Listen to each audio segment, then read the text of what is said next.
ইমাম মাহদী এসে গেছে, গাজওয়াত শুরু হয়ে গেছে, ইমাম মাহদীর সৈনিকদের হয়েছে। খবরদার, আল্লাহ নবী সাবধান করেছেন, ইয়াকুনু ফি আখির জামানে তাজ্জালুনা কাজ্জাবুন। আল্লাহ বলেছেন মূল দাজ্জাল আসার আগে 30টা দাজ্জাল ভণ্ড, আর ওই 30টা আগে আরো অনেকগুলো দাজ্জাল আসবে, মিথ্যাবাদী আসবে, প্রতারক আসবে, ধোঁকাবাজ আসবে।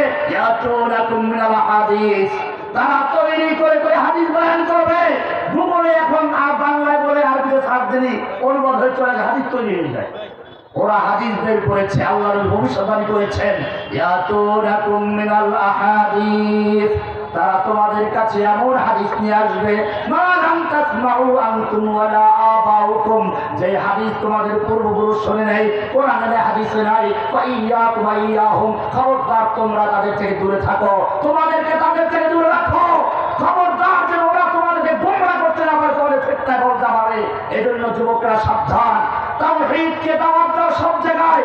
আর জেনে রাখো, ওই হাদিসটা মনে রাখবে যেটা শুরু করেছিলাম, আল্লাহ বললেন তোমরা হবে গোসাউন কা গোসাই সাইদ, তোমাদের সেই শিকড় থাকবে না, তোমাদের আসমানের সাথে সম্পর্ক থাকবে না, তোমাদের ভাসমান ফলগুলোর মতো তুফান ভেসে নেবে।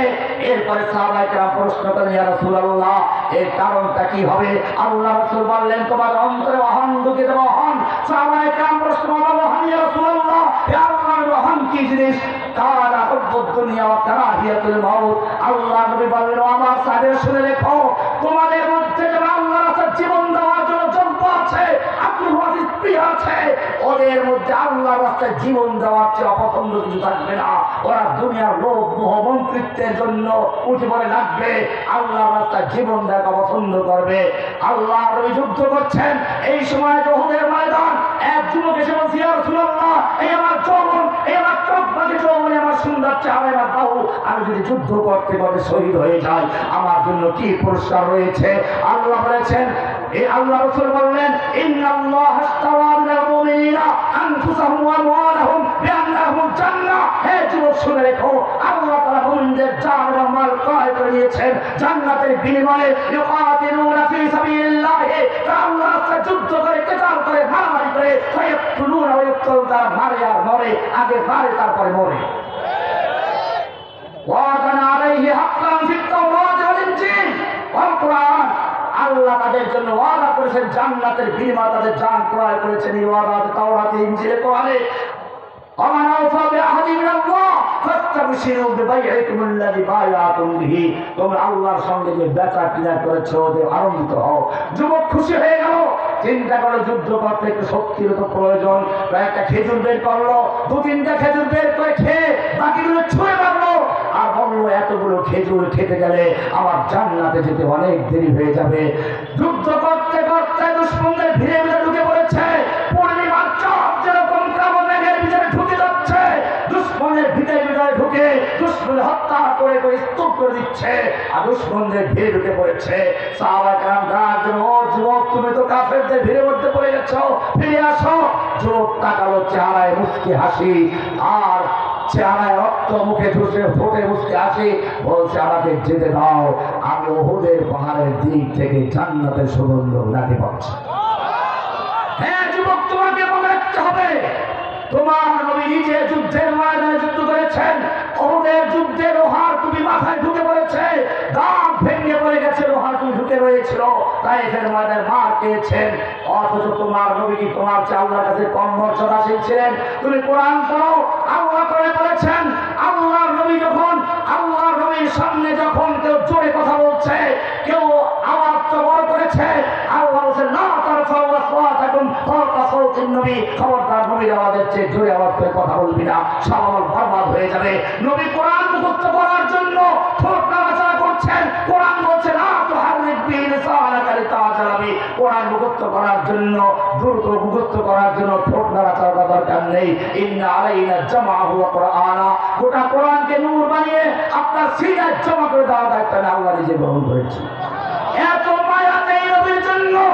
সেই নবীকে উহুদের ময়দানে যখন তলোয়ার দিয়ে মাথায় আঘাত করলো, হালুকে পড়লো, তাইফের ময়দানে মারতে লাগলো, আল্লাহ দেখতে পাচ্ছিলেন কিনা, ফিরাবার ক্ষমতা ছিল কিনা, ফিরাইছিলেন কিনা? ফিরান নাই। কেন ফিরান নাই? কোরআন বলছে আম হাসিবতুম আন তাদখুলুল জান্নাহ, হে মুমিন তোমরা কি মনে করেছো জান্নাতে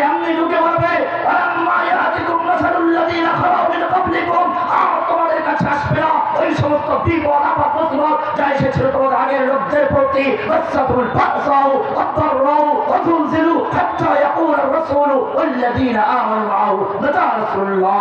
এত বিপদ আপদ ঝড় তুফানের মতো ভূমিকম্পের মতো দুষ্টদের হামলা হয়েছে, এমনকি আল্লাহর নবী নিজে বাধ্য হয়েছে বলতে আল্লাহ সাহায্য কবে আসবে। সেই রকম যুদ্ধ নবীকে করতে হয়েছে, রক্ত দিতে হয়েছে। তোমাকেও মনে রাখতে হবে, তুমিও যদি সেই নবীওয়ালা কাজ করতে চাও, আল্লাহ দিনকে বিজয়ী করতে চাও, তাহলে তোমাকেও সেই নবীর সুন্নাহ অনুযায়ী ময়দানে ঝাঁপিয়ে পড়তে হবে। फिर तुझे एक बार करनी है जहां की राहबरी उठ खुदा के नाम लेकर फिर आलम बरदारबान। তোমাকে কোরআন আহ্বান করছে, কোরআনে সূরা নিসা ৭৫ নম্বর আয়াতের মাধ্যমে আল্লাহ তোমাকে আহ্বান করছে, আমালাকুম লা তুকাতিলুনা ফি সাবিলিল্লাহ।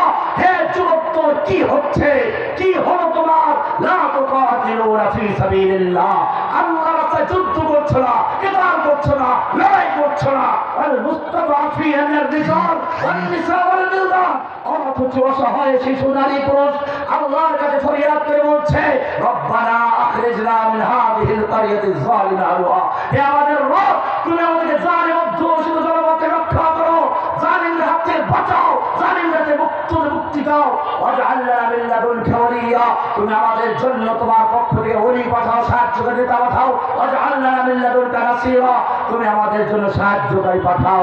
হে যুবক, এই আহ্বান কোরআনের ভাষায় তোমার কাছে ভেসে আসছে ফিলিস্তিন থেকে, কাশ্মীর থেকে, ওই ঘর থেকে, আসাম থেকে, আর ইরাক সিরিয়া থেকে, আরাকান থেকে, বাংলাদেশের প্রতি কারাগার থেকে।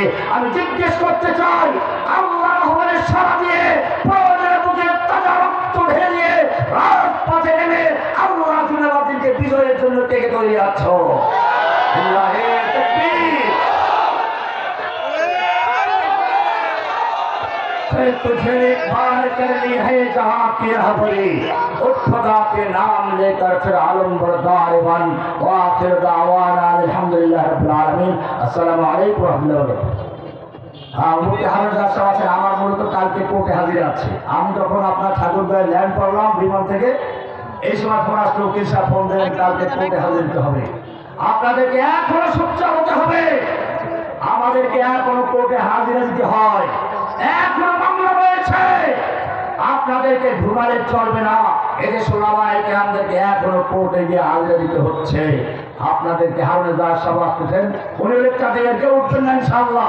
ভালো করে শুনবেন, কি করণীয় আছে, কর্মসূচি হারুন সাহেব দিলেন, সে অনুযায়ী চলবেন।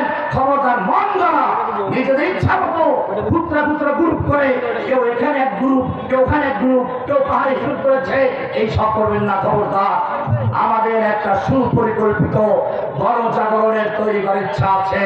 জেনে রাখবেন, 2013 সালে যখন গণজাগরণ মঞ্চের নামে নাস্তিক জাগরণ শুরু হয়েছিল, তখন নসিবউদ্দিন রহমানী তাওহীদের জাগরণ তৈরি করেছিল, যুবকদের মধ্যে তাওহীদের ঝড় উঠেছিল। সেই ঝড়ের ধাক্কায় আজকে হাসিনার মসনদ তসনদ হয়ে গেছে। ইনশাআল্লাহ সেদিন বেশি দূর নয়। যদি আপনারা কুফফারের ফাঁকে পা না দিয়ে সুশৃঙ্খল ভাবে, ঐক্যবদ্ধ ভাবে একটা বিপ্লব দিয়ে যেতে পারেন, বড় অভ্যুত্থান সৃষ্টি করতে পারেন, তাহলে আজকে ছাত্র জনতার রক্তের মাধ্যমে, ত্যাগের মাধ্যমে যেভাবে হাসিনা সরকারের পতন হয়েছে, ইনশাআল্লাহ সেভাবে এদেশের সমস্ত তাগুত নাস্তিক মোর্চাদের পতন হয়ে ইনশাআল্লাহ আল্লাহর পতাকা আমরা উদ্দিন করে ছাড়বো। আল্লাহ তাআলা সে তৌফিক দান করে।